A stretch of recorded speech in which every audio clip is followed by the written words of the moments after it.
मेरा नाम विनय है और मेरी शादी को करीबन 6 साल हो चुके थे। इस शादी से हमारा एक 3 साल का बच्चा भी है। शादी के पहले 3 साल तो बहुत अच्छे निकले। मैं और मेरी पत्नी अपनी ज़िंदगी से बहुत खुश थे।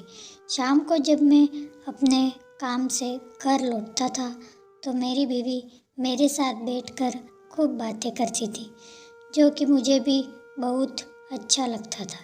मेरी पत्नी का नाम शालू है। शादी से पहले वह एक प्राइवेट कंपनी में नौकरी करती थी। शादी के 2 साल बाद उसने अपनी नौकरी दोबारा करने के लिए कहा। मैंने पहली बार तो मना किया, लेकिन शालू ने जिद की तो मैंने कहा, ओके बाबा, कर लो जॉब। जल्द ही शालू ने एक प्राइवेट जॉब के लिए इंटरव्यू दिया और सिलेक्ट भी हो गई। शालू पूरे 3 साल के बाद नौकरी करने जा रही थी। वह बहुत खुश थी। अब हमारी ज़िंदगी काफ़ी अच्छी हो गई थी। घर का खर्चा बड़े अच्छे से निकल जाता था। 1 साल तक सब कुछ बहुत बढ़िया चलता रहा, लेकिन 1 साल बाद शालू कुछ बदल सी गई। जब भी शालू को पूछता था तो वो मुझसे कहती कि नौकरी का स्ट्रेस बहुत है।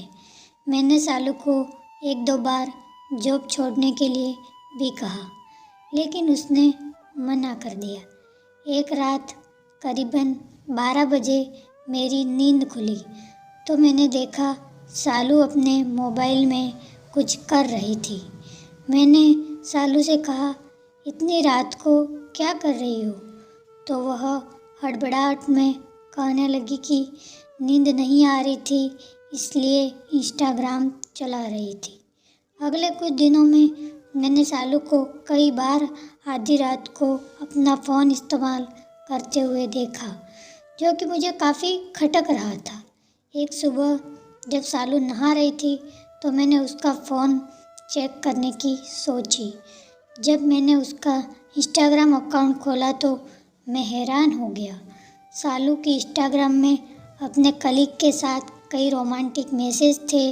यही नहीं, शालू ने अपनी कुछ आपत्तिजनक पिक्स भी अपने कलीग को सेंड कर रखी थी। ये देखकर मेरे होश उड़ गए और मेरा दिल टूट गया। जैसे ही शालू नहाकर बाहर आई तो मैंने उसे उसका फ़ोन और उसके द्वारा किए गए मैसेज दिखाए। मेरा गुस्सा देखकर शालू घबरा गई। मैंने शालू से इस बेवफाई का कारण पूछा तो वो कुछ नहीं बोली। कुछ देर मौन रहने के बाद शालू ने मुझे कहा, विनय, तुम चाहे पूरी उम्र जितना भी कमा लो, उतना नहीं कमा सकते जितना दिनेश कमाता है।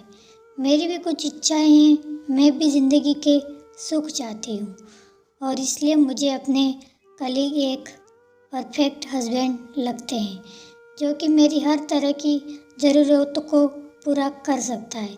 इतना सुनने पर मैंने शालू से सिर्फ इतना कहा कि तुमने अपने 3 साल के बच्चे के बारे में भी नहीं सोचा? शालू ने मुझे इसका जवाब आज तक नहीं दिया। डाइवोर्स के 2 साल बाद आज मैं अकेला हूँ और मेरा बच्चा मेरे साथ है। शालू ने अपने कलीग से शादी कर ली है और उसके कलीग ने 1 साल के बाद उसे छोड़ भी दिया। मैं दोबारा शालू को अपनी ज़िंदगी में जगह नहीं दे सकता, लेकिन इन सब के बीच जिसने सबसे ज़्यादा सहा है वो है मेरा बच्चा। मेरे बेटे को आज भी एक माँ की कमी खलती है और मैं कुछ भी नहीं कर सकता उसके लिए। ज़िंदगी में आगे बढ़ना ज़रूरी है, लेकिन मैं आप सबसे सिर्फ ये कहना चाहता हूँ कि तरक्की पाने के लिए किसी अनमोल रिश्ते को दांव पर मत लगाइए।